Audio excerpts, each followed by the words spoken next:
کی توحید واجب الوجود، یہ فصل ہے واجب الوجود کی توحید کے بیان۔ توحید کا مطلب یہ ہے کہ واجب الوجود ہونے میں کوئی بھی واجب تعالی کا شریک نہیں۔ واجب الوجود ہونے میں کوئی دوسری ذات واجب تعالی کی شریک نہیں ہے، یہی ہے واجب الوجود کی توحید۔ اس کو سننے سے پہلے دو چار مقدمات سنو۔ کل یہ پڑھ چکے ہو کہ وجوب وجود واجب الوجود کی حقیقت کا عین ہے، عین حقیقت ہے، ٹھیک ہے۔ تمام حقیقت، عین حقیقت، یہی وجوب وجود، الگ سے کوئی چیز نہیں ہے، یہی واجب الوجود کی تمام حقیقت ہے، ٹھیک ہے۔ دوسری یہ چیز سنو کہ جو چیز مابہل اشتراک ہو وہ چیز مابہل امتیاز کبھی نہیں ہو سکتی۔ اگر دو چیزیں کسی چیز میں مشترک ہیں تو وہی جس چیز میں دونوں مشترک ہیں وہ کبھی بھی ان دونوں کے لیے ایک دوسرے سے ممتاز ہونے کی وجہ نہیں بن سکتی، کوئی اور وجہ ہوگی ممتاز ہونے کی۔ مثال کے طور پر انسان ہونے میں تم دونوں شریک ہو تو انسان ہونے کی حیثیت سے کبھی بھی ایک دوسرے سے ممتاز نہیں ہو سکتے۔ ہاں کوئی اور وجہ ہوگی جس کی وجہ سے ممتاز ہو رہے ہوگا، اپنے نام کی وجہ سے، اپنے گاؤں کی وجہ سے، اپنے شہر کی وجہ سے، وہ ایک الگ چیز ہے۔ لیکن جو چیز مابہل اشتراک ہو، جس میں دو چیزیں مشترک ہو، جس چیز میں، جس امر میں، وہ امر کبھی بھی ایک دوسرے کے لیے مابہل امتیاز نہیں ہو سکتا، ورنہ اجتماع نقیض لازم آئے گا۔ جو مابہل اشتراک ہے وہی مابہل امتیاز، ایسا ہو ہی نہیں سکتا، یہ جان لو۔ اچھا، اور واجب الوجود ایک ہی ہو سکتا ہے، دو نہیں ہو سکتے، ٹھیک ہے۔ اب سنو دلیل، یہ دونوں مقدمے تینوں یاد رکھنا۔ واجب الوجود ایک، اگر خارج میں دو واجب الوجود مان لیے جائیں تو ہر ایک بذات واجب الوجود ہوگا، ٹھیک ہے۔ ہر ایک کیا ہوگا؟ واجب الوجود ہوگا، اور دونوں اس چیز میں کیا ہوں گے؟ مشترک ہوں گے۔ کس میں؟ واجب الوجود ہونے میں۔ جب دو مان رہے ہو تو دونوں کے دونوں کیا رہیں گے؟ مشترک رہیں گے کہ نہیں مشترک رہیں گے؟ اس لیے کہ جب دو چیزیں ایک معاملے میں شریک ہوں، دو چیزیں ایک معاملے میں کیا ہوں؟ شریک ہوں، تو ضروری ہے کہ وہ ایک دوسرے سے کسی چیز میں ممتاز بھی ہوں۔ اگر دونوں ممتاز ہی نہ ہو تو دونوں ایک ہی نہ ہو جائیں گی۔ دونوں ایک دوسرے سے ممتاز نہ ہو کسی وجہ سے تو دونوں کیا رہیں گی؟ ایک ہی نہ ہو جائیں گی۔ دو کہیں کیوں رہے ہم؟ اس نعیت ہی ختم ہو جائے گی اگر دونوں ممتاز نہ ہو ایک دوسرے سے۔ ممتاز ہونا ضروری ہے، تبھی تو دو کہیں گے۔ جب ممتاز ہی نہیں ہوں گی ایک دوسرے سے تو دونوں کیا ہوں گی؟ ایک ہی ہوں گی۔ لہذا ان دونوں کا اب کسی نہ کسی معاملے میں ممتاز ہونا ایک دوسرے سے ضروری، یعنی مشترک تو ہو گئی، لیکن کوئی ایسی چیز بھی ہو جس میں ایک دوسرے سے کیا ہو؟ امتیاز ہو، تبھی تو دوئیت باقی رہے گی، اس نعیت باقی رہے گی۔ تو اب یہ جو مابہل امتیاز ہے یہ کیا ہے؟ کہتے ہیں کہ مابہل امتیاز جو ہے یا تو اس کی تمام حقیقت ہوگی یا تمام حقیقت کا غیر ہوگی۔ مابہل امتیاز یا تو تمام حقیقت ہوگی ان دونوں کی یا تمام حقیقت کا غیر۔ تمام حقیقت مابہل اشتراک نہیں ہو، امتیاز نہیں ہو سکتی۔ تمام حقیقت مابہل امتیاز نہیں ہو سکتی، کیوں؟ کیونکہ تمام حقیقت کیا ہے؟ وجوب وجود، کل ہی پڑھ چکے نا۔ تمام حقیقت کیا ہے؟ کیونکہ اگر تمام حقیقت مابہل اشتراک امتیاز تمام حقیقت کو مان لیں تو تمام حقیقت کا حقیقت سے خارج ہونا لازم آئے گا، حقیقت سے، ان کی حقیقت سے خارج ہونا لازم آئے گا۔ کیوں؟ کیونکہ جو مابہل امتیاز ہوگا اس کا اس چیز سے الگ ہونا ضروری ہے جو مابہل اشتراک ہے، اور مابہل اشتراک کیا ہے ان کا؟ وجوب وجود۔ مابہل اشتراک کیا ہے؟ تو اب جب مابہل امتیاز ڈھونڈیں گے تو پھر آپ کہہ رہے ہیں کہ اگر تمام حقیقت مابہل امتیاز ہے تو لازم آئے گا جو مابہل اشتراک تھا وہ کیا ہو جائے؟ حقیقت سے خارج ہو جائے۔ اور وجوب وجود حقیقت سے خارج ہو ہی نہیں سکتا، کیونکہ وہی ان کی نفس حقیقت ہے۔ وہی کیا ہے ان کا نفس حقیقت ہے، تو وہ خارج ہو ہی نہیں سکتا. لہذا نفس حقیقت تمام حقیقت ما به الامتیاز ہو، ایسا نہیں ہو سکتا. تو اب اس کا غیر ہوگا، کیا یعنی جز ہوگا. تمام حقیقت تو نہیں ہے، لیکن ما به الامتیاز تمام حقیقت کا جز ہوگا. اب جب جز ہوگا تو اب لازم آئے گا کہ شے ما به الاشتراک اور ما به الامتیاز سے مرکب ہو. جب جز بن جائے گا تو شے کس سے مرکب ہو؟ ما به الاشتراک اور ما به الامتیاز. اور جب ما به الاشتراک اور ما به الامتیاز سے مرکب ہوں گے تو ہر مرکب ممکن ہوتا ہے. ہر مرکب کیا ہوتا ہے؟ اور ہر ممکن محتاج ہوتا ہے کس کا؟ غیر کا. تو لازم آئے گا واجب الوجود محتاج ہو کس کا؟ غیر کا. تو یہ دونوں صورتیں کیا ہیں؟ باطل.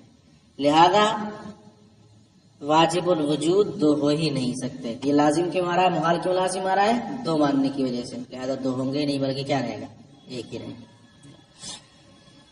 لأننا لو فرضنا موجودین واجبین وجود، اس لیے کہ اگر ہم دو واجب الوجود موجود مان لیں، لکانا مشترکین فی وجوب الوجود، تو وہ دونوں ضرور وجوب وجود میں مشترک ہوں گے. اسی میں تو مشترک ہوں گے. متمایزین بامر من الامور، اور کسی معاملے کی وجہ سے ایک دوسرے سے کیا ہوں گے؟ ممتاز بھی ہوں گے. وما به الامتیاز، اب ان کا ما به الامتیاز جو ہے اما ان یکون تمام الحقیقت، یا تو تمام حقیقت ہوگا، او لا یکون، یا تمام حقیقت نہیں ہوگا. لا سبیل الی الاول، پہلے کی کوئی صورت نہیں. لأن الامتیاز لو کان بتمام الحقیقت، اس لیے کہ اگر دونوں کے درمیان امتیاز تمام حقیقت سے مل رہا ہے، لکانا وجوب الوجود لاشتراکہ خارجا عن حقیقت کل واحد منہما، تو لازم آئے گا کہ وجوب وجود ان دونوں کی حقیقت سے خارج ہو جائے. وجوب وجود ان دونوں کی حقیقت سے کیا ہو جائے؟ خارج ہو جائے. کیوں؟ کیونکہ آپ اس کو بنا رہے ہیں کیا؟ ما به الامتیاز، اور جو بھی ما به الامتیاز ہوگا تو ما به الاشتراک کا غیر ہوگا نا. اور تمام حقیقت ما به الاشتراک ہے. ٹھیک ہے، تو اب جب اس کو ما به الامتیاز مانیں گے تو خارج ماننا پڑے گا کہ نہیں ماننا پڑے گا؟ ایک الگ چیز ماننا پڑے گی. وہو محال، اور یہ بات محال ہے کہ وجوب وجود حقیقت سے خارج ہو جائے. ایسا ہو ہی نہیں سکتا، کیونکہ عین حقیقت ہی کیا ہے یہاں پر؟ وجوب وجود ہے. لما بینا، جیسا کہ ہم نے یہ بیان کر دیا ہے، ان وجوب الوجود نفس حقیقت واجب الوجود، کہ وجوب وجود تو واجب الوجود کی نفس حقیقت ہے، وہ خارج ہو ہی نہیں سکتی. لا سبیل الی الصحیح، لأن كل واحد منهما حينئذ يكون مركبا مما به الاشتراك ومما به الامتياز. اور دوسری صورت اس وجہ سے باطل، یعنی کہ آپ یہ مانیں کہ ما به الامتیاز ان میں سے ہر ایک کا تمام حقیقت نہ ہو بلکہ کوئی دوسری چیز ہو، تو کہتے ہیں تو جزو حقیقت ہوگا. تو لازم آئے گا کہ وہ مرکب ہو جائے ما به الاشتراک اور ما به الامتیاز سے. وکل مرکب محتاج الی غیرہ، اور ہر مرکب دوسرے کا محتاج ہوتا ہے. فیکون ممکنا لذاتہ، تو اس کا ممکن لذاتہ ہی ہونا لازم آئے گا. اور یہ خلاف مفروض ہے، کیونکہ ہم اس کو کیا مان چکے ہیں؟ واجب الوجود مان چکے ہیں، ممکن نہیں مانا ہے. لہذا واجب الوجود ہونے میں وہ تنہا ہے، کوئی بھی اس کا شریک نہیں ہو سکتا. سمجھ میں آ گئی بات؟ آگے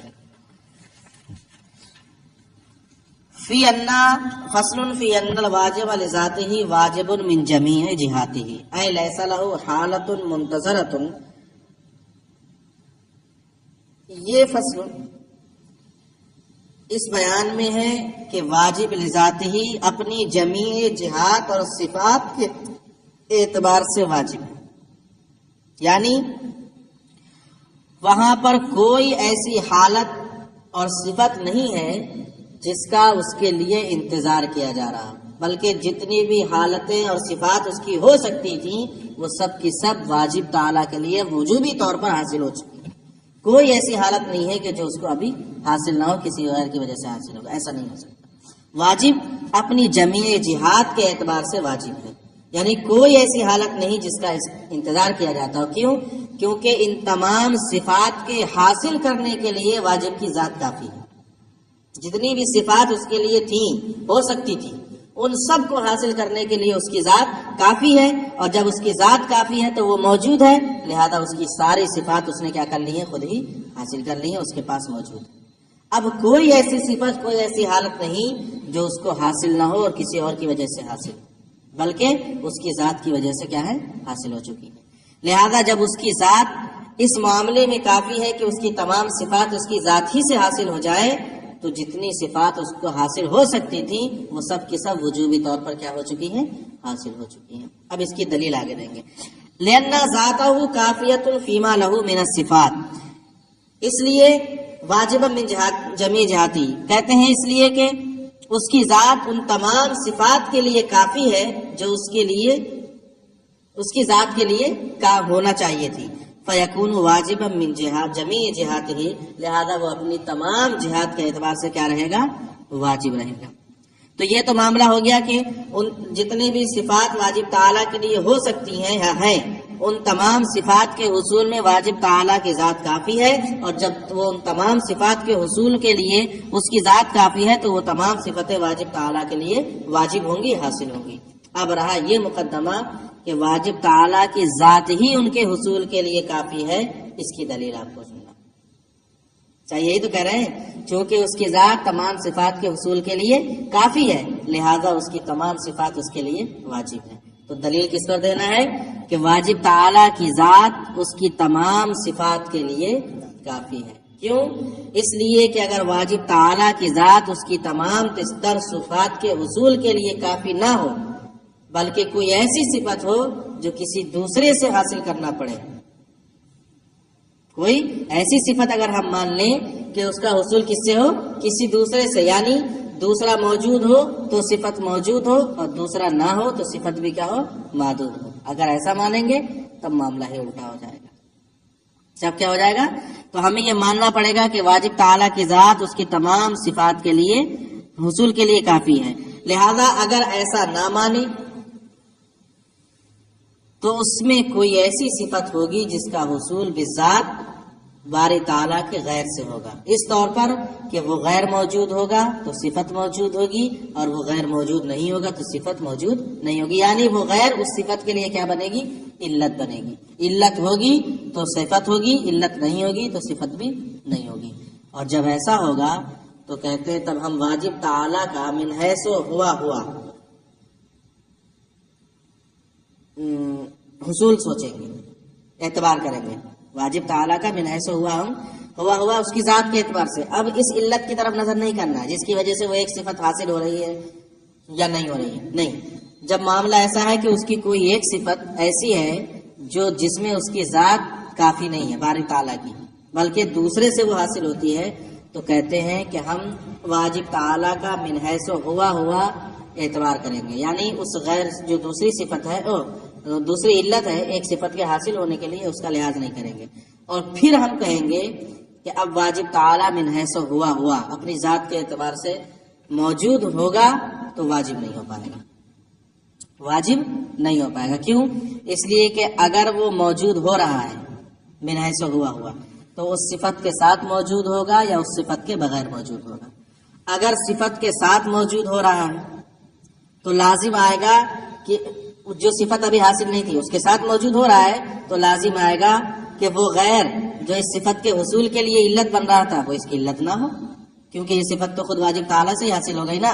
اس غیر کا تو کوئی عمل دخل نہیں رہا، ہم نے بن حیث ہوا اعتبار کیا نا، اس غیر کا اعتبار ہی نہیں کیا ہے. تو اب واجب تعالیٰ یا تو اس صفت کے بغیر حاصل ہوگا یا اس صفت کے ساتھ حاصل ہوگا. اگر صفت کے ساتھ موجود ہو رہا ہے تو لازم آئے گا کہ وہ غیر اس کی علت نہیں ہے. ٹھیک ہے. اور اگر صفت کے بغیر حاصل ہو رہا ہے تب بھی لازم آئے گا کہ وہ صفت تو ہے، علت ہے ہی نہیں، علت تو یہاں ہے ہی نہیں. جب علت نہیں ہے تب بھی واجب تعالیٰ ہی اس کے بغیر حاصل ہو گیا، اس صفت کے بغیر واجب تعالیٰ ہی کا اثر رہا کہ نہیں اثر رہا. اس علت کا تو کوئی اثر نہیں رہا، اس علت کا تو کوئی بھی اثر نہیں رہا، غیر کا کوئی بھی اعتبار ہی اس میں نہیں کیا گیا. اب جب حاصل ہو رہا ہے تو بغیر علت کے حاصل ہو رہا ہے اور وہ صفت نہیں بھی پائی جا رہی ہے تب بھی علت کا اس میں کوئی دخل نہیں ہو رہا ہے، اور یہ دونوں خلاف مفروض ہیں. یہ دونوں خلاف مفروض ہیں. خلاف مفروض کیوں ہے؟ فرض یہ کیا گیا ہے کہ وہ صفت پائی جائے گی تو اس علت کے ساتھ پائی جائے گی، اور نہیں بھی پائی جائے گی تو علت کے نہ ہونے سے پائی جائے گی. اور یہاں ایسا ہو رہا ہے، یہاں تو کس کی وجہ سے ہو رہا ہے جو کچھ بھی ہو رہا ہے؟ واجب تعالیٰ کی وجہ سے. یہ دونوں خلاف مفروض ہے، اور یہ خلاف مفروض کس کی وجہ سے ہو رہا ہے؟ واجب تعالیٰ کو جمی جہاد سے یعنی اپنی صفات کے حصول میں کافی نہ ماننے کی وجہ سے لازم آ رہا ہے. اسی وجہ سے نہ آ رہا ہے یہ خلاف مفروض کی وجہ سے ہم نے یہ مانا کہ اس کی کوئی ایسی صفت ہے جو غیر سے حاصل ہوگی, اس کی ذات کو اس کی صفات کے لیے کافی نہیں مانا, لہذا جب یہ خلاف مفروض ہے تو یہ محال ہوگا. ٹھیک ہے, لہذا واجب تعالیٰ اگر اپنی تمام صفات کے حصول میں کافی نہ ہو تو واجب تعالیٰ من حیث ہوا واجب ہی نہیں ہوگا, من حیث ہوا واجب ہی نہیں رہ پائے گا, یا تو صفت کے بغیر حاصل ہوگا, بغیر پایا جائے گا, یا صفت کے ساتھ پایا جائے گا. ٹھیک ہے, تو جب وہ واجب نہیں ہوگا تو یہ واجب نہ ہونا کس کی وجہ سے لازم آیا؟ وہی ماننے کی وجہ سے کہ وہ اپنی تمام صفات کے حصول میں کافی نہیں ہے, یہ محال ہے. لہذا جو چیز محال کو مستلزم ہو وہ خود بھی محال ہوتی ہے. تو آپ نے مانا تھا صفات میں کافی نہ ہونا اس کی وجہ سے محال لازم آ رہا ہے, تو لہذا صفات میں کافی ہونا ماننا پڑے. وَإِنَّمَا قُلْنَا إِنَّ ذَاتَهُ كَافِيَةٌ فِيمَا لَهُ مِنَ الصِّفَاتِ, اور ہم نے یہ جو دعویٰ کیا تو اس کی ذات ہی اس کی صفات کے لیے کافی ہے. لِأَنَّهَا لَوْ لَمْ تَكُنْ كَافِيَةً, اس لیے کہ اگر اس کی ذات کافی نہ ہو, لَكَانَ شَيْءٌ مِّن صِفَاتِهِ مِنْ غَيْرِهِ, تو ضرور اس کی کوئی صفت اس سے غیر سے حاصل ہوگی. فَيَكُونُ حُضُورُ ذَلِكَ الْغَيْرِ علتاً فی الجملہ, تو اب اس غیر کا وجود فی الجملہ علت بنے گا لوجود تلک صفت, اس وجود صفت کے وجود کے لیے, وغیبتہ علتاً لعدمها, اور اس غیر کا عدم غائب ہونا اس کے عدم کی علت ہوگا. کس کا؟ اس صفت کے عدم کی علت ہوگا. ولو کان کذالک, اور جب ایسا ہوگا, لم تکن ذاتہ اذا اعتبر من حیث ہوا بلا شرط ان یجب لها الوجود, تب تو من حیث ہوا جب اس کی ذات کا اعتبار کیا جائے تو لازم آئے گا کہ اس کا وجود واجب ہی نہ رہے, یعنی واجب تعالیٰ کا وجود واجب ہی نہ رہے. کیوں؟ لأنها اما ان یجب مع وجود تلک صفت, اس لیے کہ اب اس کا وجود یا تو اس صفت کے ساتھ ہوگا او مع عدمها, یا اس صفت کے عدم کے ساتھ ہوگا. فإن كان الوجوب مع وجود تلک صفت, تو اگر واجب الوجود کا وجود اس صفت کے ساتھ ہو رہا ہے, لم یکن وجودها من غیرہ, تو اس صفت کا وجود غیر سے نہیں ہو رہا ہے. وإن كان مع عدمها, اور اگر اس کا وجود اس صفت کے عدم کے ساتھ ہو رہا ہے, لم یکن عدمها من غیبتہ, تو اب اس کا عدم, اس صفت کا عدم اس علت کے غیبت کی وجہ سے نہیں, یعنی جو کچھ بھی ہو رہا ہے اللہ واجب تعالیٰ کی ذات کی وجہ سے ہو رہا ہے. وَإِذَا لَمْ يَجِبْ وُجُودُهَا بِلَا شَرْطٍ لَمْ يَكُنُ الْوَاجِبُ وَاجِبًا لِذَاتِهِ, اور جب اس کا وجود ہی واجب نہیں رہے گا بلا شرط, بغیر کسی شرط کے, جب اس کا وجود ہی واجب نہیں رہے گا تو وہ واجب لذات ہی بھی نہیں رہے گا. ھذا خلف, اور یہ کیا ہے؟ خلاف مفروض. تو یہ لازم کس لیے آ رہا ہے کہ ہم نے اس کی ذات کو اس کی صفات کے لیے کافی نہیں مانا, لہذا ہم مانتے ہیں کہ اس کی ذات اس کی صفات کے لیے کافی ہے, تو واجب تعالیٰ کی ذات کے اندر اس طرح کا کوئی بھی شبہہ یا کوئی بھی خرابی لازم نہیں آئے گی. بس اتنا.